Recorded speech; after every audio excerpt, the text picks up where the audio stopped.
Do you understand that in Christianity, the relationship between the Father and Jesus is the pattern for the kind of relationship you and I are to have with Jesus?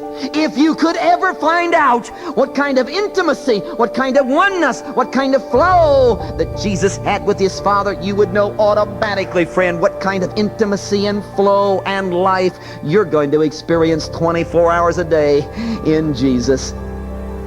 Jesus was all wrapped up in and mastered by. He had this obsession, this driving passion. He was just bugged with the Father's will. His whole life, all his energy, everything he did, where he went, what he said, every attitude, all flowed in one direction, the Father's will. He was obsessed.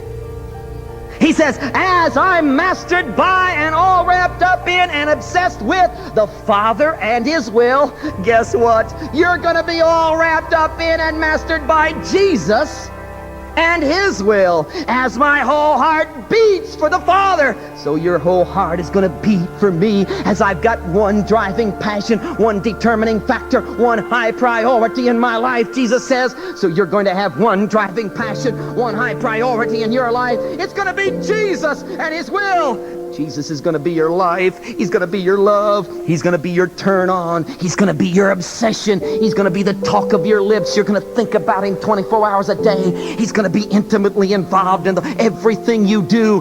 He's going to determine your evenings. He's going to determine when you get up, when you go to bed. He's going to determine where you go. He's going to determine your attitudes. He's going to be determining your business. He's going to be determining business deals. He's going to determine how you conduct yourself at the school. Your whole life is going to revolve around and be mastered by Jesus.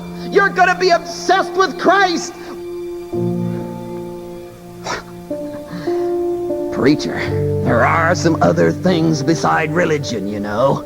I mean, religion is nice, and Christianity is fine, and Jesus has His place, and certainly we want to keep the church open on Sunday, and I mean, religion is really okay, and it's fine to pray before your meals, and we certainly want to be saved and go to heaven, but there are other things in religion. You're right.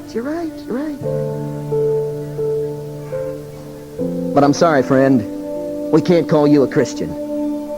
Because I have discovered, ladies and gentlemen, that Jesus is Lord of all, or He isn't Lord at all. I've come to believe, folks, that He's either your high priority or He's not even in the list. I've come to find out, folks, He'll be your turn on or He won't be. I've come to find out, folks, He'll be your obsession or He won't be there. I've come to find out, folks, He'll be your love and your loyalty, your number one, your beating heart passion, or He won't be around. I've discovered it's all out for Jesus. My dad taught me well. He said, it doesn't take much of a man to be a Christian, just takes all there is of him. But I'll tell you one thing, it's going to take all your time and all your energy and all your money, and you're going to have your whole life revolving around and dictated to by. You're going to have to be obsessed and turned on with. He will be Lord of all, or just don't count on going when He comes. Now you see, we're not talking about super Christian over against lesser Christian. We're not talking about super saint over against lesser saint. We're talking about the bare minimum of getting in.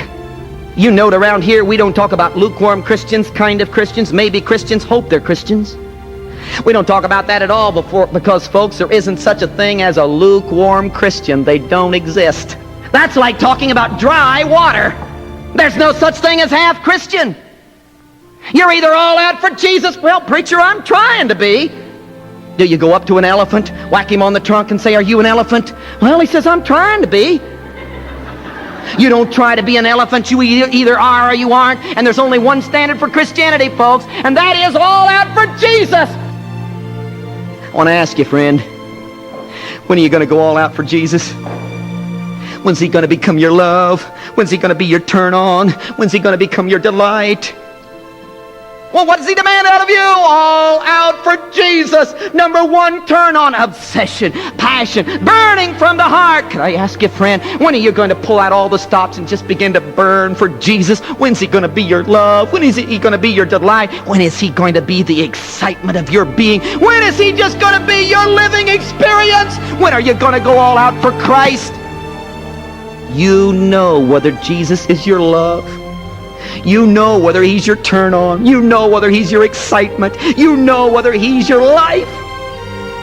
You know whether He's a hobby that you have. You know whether He's the God you come to on Sunday morning and tip your hat to the God to check in down at the church house. You know, friend, whether He's an overcoat that you put on in the winter and take off in the summer. You know whether He's your life. And I'm trying to tell you, friend, you're damned until He's your life. You're not going to make it. There aren't degrees in Christianity. It's either all out for Jesus or it isn't. The issue's not good and bad. Everybody here is good. The issue is, He's not been all